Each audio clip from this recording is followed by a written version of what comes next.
Bugun sizlarga gap kelganimiz oilalarda dolma yetishib usuли. Buni mustaq bir quvvatdan ajratamiz, ha?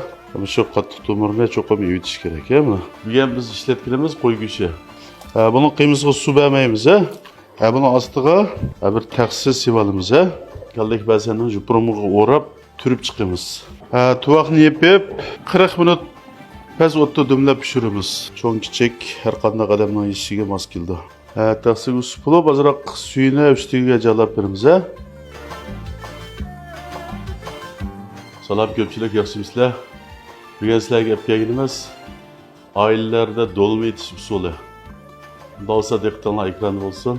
Bunun ketadigan asosiy materiallar kaldak basay, bosh piyoz, ilman suvga chilab olgan guruch, qo'y go'shti yoki kal go'shti bo'lsin bo'laverdi, ha? Bugun biz ishlatganimiz qo'y go'shti, sarmay, pomidor qiyami qatorliq materiallar ketadi.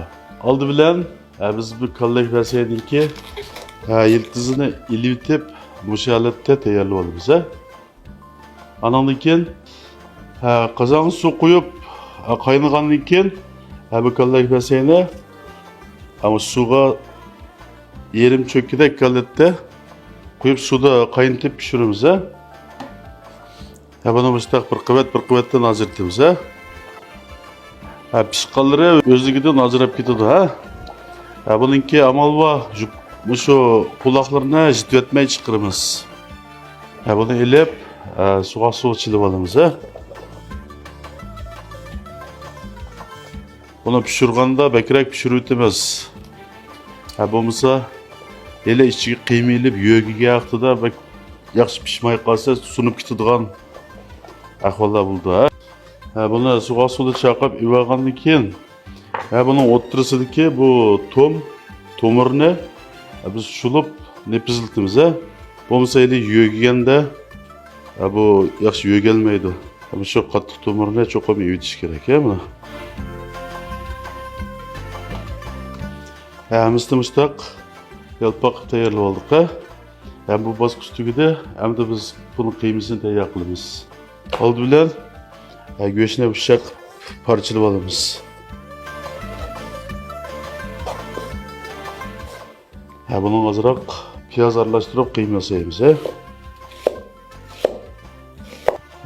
Go'shtni parchalab olgandan keyin go'sht izish mashinasiga sepib yizimiz, ha? Shu piyozni shu go'shtga aralashtirib tang ezib etsak bo'laverdi.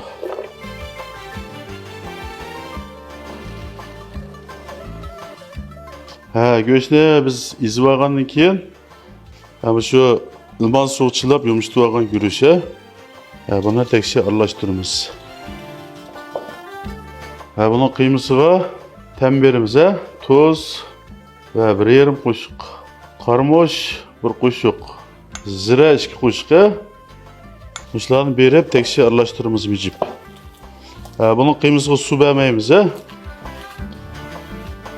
Agar mashina bo'lmasa qo'lda chanasak mı buldu go'shtni, ha? Onun da texmi yaxshi buldu. Buna qiymamiz bitti, ha? Buni hamda abaytdan tayyorlab olgan shu kapuskaninki kaldak basanning juprumuga o'rab turib chiqamiz.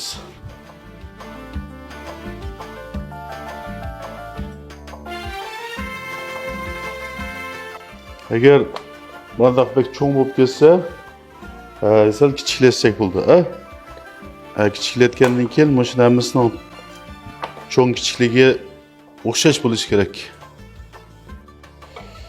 Bek cho'nglarni ikki parcha qilib ishlatsak bo'laverdi. Yogiganda cho'qim ching bo'lishi kerak, ha? Bu shu pos cho'g'ilib ketadigan ahvol bo'ldi.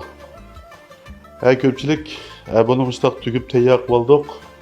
Hamda qozonda onun suyunu qo'rib qozonni pishiramiz qaynatib. Ba'zanlar bor, jimbilga sep jimbilda pishirdiganlar bor. Buningda ta'mi degandek ko'ngildagidek yaxshi bo'lmaydi, ha? Shuningga buni ta'mini tanishib, sarmaylar bilan qo'rib qozonda qaynatib pishirsak, buning ta'mi texmi alaydi bo'ldi. Qozonga ozroq sarmay suv olamiz, ha, boshda.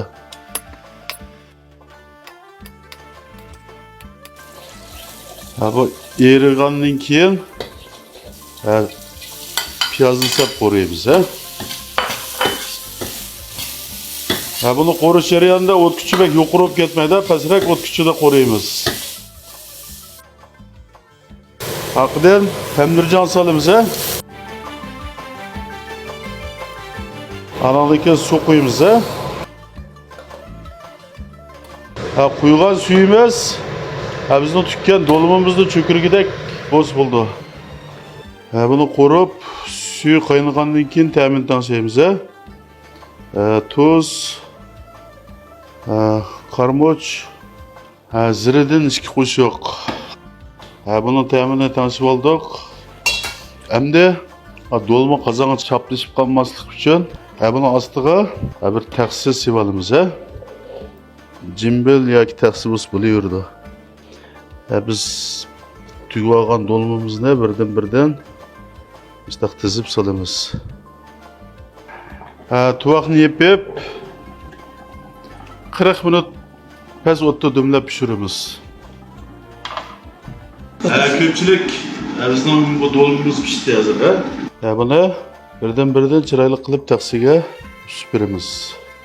Buni taxsiga tizib olgandan keyin 5 ta pichoq bilan o'tirdan ichki qilsak, yeyishga texmi qulaylik bo'ldi, taxsiga usib bo'lib, ozroq suyini ustiga jalab beramiz. Eng oxirida ustiga texmi ko'rkam bo'lish uchun yumg'oq sutning ko'kidan tashlab qo'ysak bo'ldi.